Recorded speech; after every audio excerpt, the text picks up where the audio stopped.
Don't want to get spider on my jack.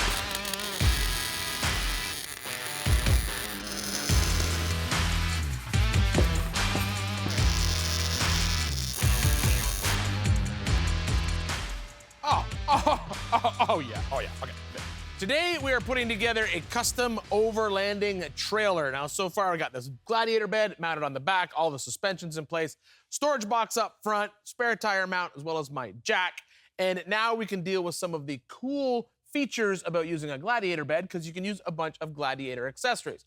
Now, one thing that I noticed on the back of this bed, specifically because it's been stored outside, is the fact that you spend a lot of money on the accessories that you put into these things, especially if you're really into overlanding. And quite often, they'll come with some great stainless steel fasteners, but then in other places, they do not. And the problem is those fasteners, when they're out in the elements over long periods of time, they're gonna start to rust and corrode. And not only do they not look good, it actually makes them less strong. Now, we have known about ARP fasteners forever. We use them in a bunch of engine builds and axle builds because of the high quality, made in the USA steel and the strength of the fasteners that are designed to be used. But you can also get a full line of stainless steel fasteners from ARP. It has all the same benefits as their engine fasteners, and the fact that it is high quality steel, it is made in the USA, it is tested, it's available in a bunch of different lengths and well sizes,